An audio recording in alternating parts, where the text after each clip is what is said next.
नमस्कार।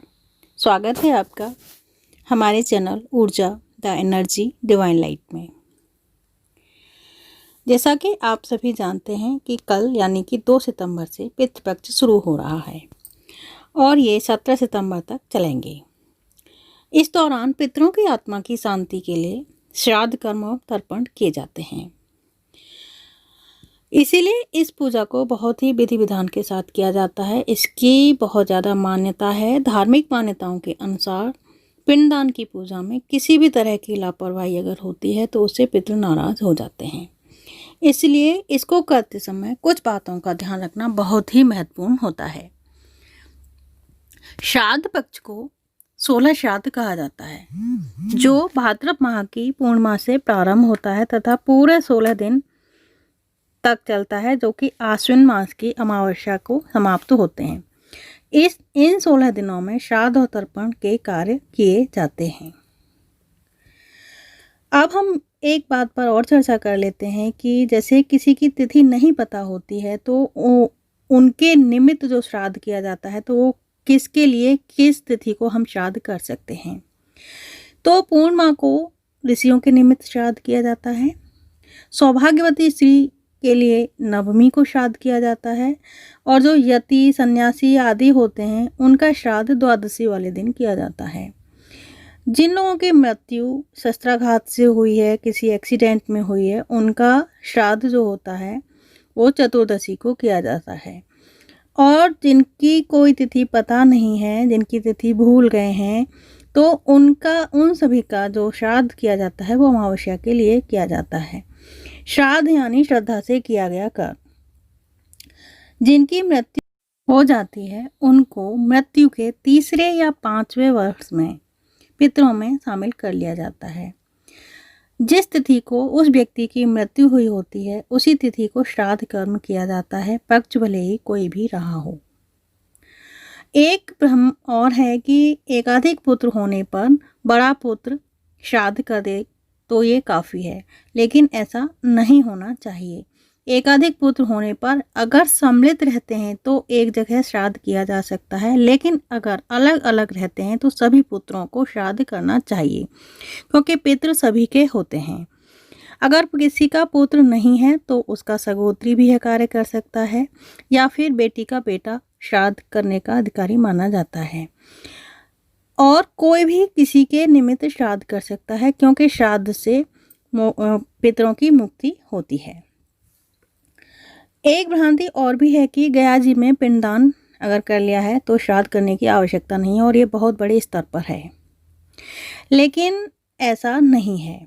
गया जी में कार्य करने से मोक्ष नहीं मिलता है, श्राद्ध करने से मोक्ष नहीं मिलता है। मृत्यु के उपरांत जीव प्रेत योनि में जाता है और उसी प्रेत को पितृलोक में भेजने के कर्मकांड हम किसी भी तीर्थ या गया जी में करते हैं, क्योंकि मोक्ष देने का अधिकार परमपिता परमेश्वर का ही है। इसलिए इस काम को अन्य कोई नहीं कर सकता है। अगर किसी मृतक का श्राद्ध 3 साल तक नहीं होता है तो वो पितृ दोबारा प्रेत बन सकता है। इस बात को समझने की आवश्यकता है। गया जी में जाकर पिंडदान के उपरांत श्री बद्रीनाथ धाम में भी स्थित ब्रह्म कपाली में पिंडदान किया जाता है। इसकी जानकारी बहुत ही कम लोगों को है। ब्रह्म कपाली में किया जाने वाला पिंडदान आखिरी माना जाता है। पितृ पक्ष में ही श्राद्ध क्यों करना चाहिए? क्योंकि पितृ पक्ष में पितृलोक के द्वार खुलते हैं तथा सभी पितृदेव अपने अपने पुत्र पौत्रादि के घर पर जाकर के स्थित हो जाते हैं तथा अपने निमित्त किए गए तर्पण भोजन इत्यादि का इंतजार करते हैं। और अगर उनका श्राद्ध नहीं किया जाता है, तर्पण नहीं किया जाता है, तो वो इससे रुष्ट हो जाते हैं और फिर साप भी दे सकते हैं। रुष्ट होकर के आपका वो साथ नहीं देंगे। ये आपको पता ही होगा कि हमारे पितृ हमारे पूर्वज मरने के बाद भी अपना आशीर्वाद हमारे ऊपर बनाए रखते हैं, लेकिन अगर उनका श्राद्ध नहीं किया जाता है तो वो रुष्ट हो जाते हैं और फिर साथ न देकर साप भी दे सकते हैं। और श्राद्ध में सबसे बड़ी बात है श्रद्धा का होना बहुत ही आवश्यक है। आप ऊपरी कर्म कांड करें और मन से अपने पितरों को ना पूजें ना मानें तो इसकी फिर कोई महत्ता नहीं रह जाती है। एक बात का ध्यान और रखें, ये मैंने पहले वीडियो में भी बताया था कि जो भी भोजन आप परोसते हैं उसमें स्टील या लोहे के बर्तनों का प्रयोग नहीं करें, इसमें आप पीतल के बर्तनों का ही प्रयोग करें। श्राद्ध में सबसे जो आवश्यक वस्तु है वो होती है संकल्प। आप अगर संकल्प के बगैर श्राद्ध करते हैं तो यह पूर्ण नहीं माना जाता है। अगर आप संस्कृत में श्लोक नहीं बोल सकते हैं तो आप मन में संकल्प लें, अपनी भाषा में संकल्प लें और अपने पूर्वजों का आह्वान करें। उनके निमित्त आप भोग लगाएं, थाली लगाएं और उनका तर्पण करें, जिससे कि उनको संतुष्टि हो। वो आपके यहाँ से खुश होकर के आपको आशीर्वाद दे करके अपने लोग को पधारें।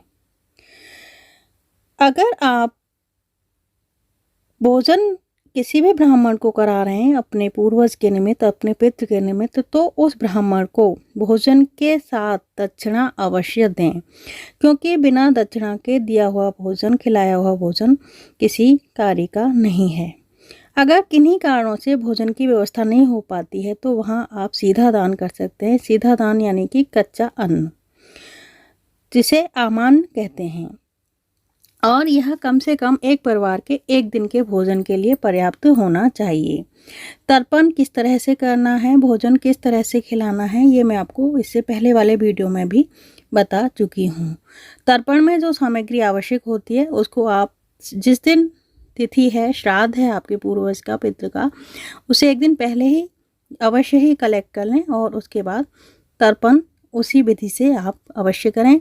एक काम और करें कि पूरे श्राद्ध के दौरान, यानी कि पूर्णमासी से लेकर के अमावस्या तक, घर के दक्षिण दिशा में एक दीपक शाम के समय अपने पूर्वजों के निमित्त अवश्य ही जलाएं।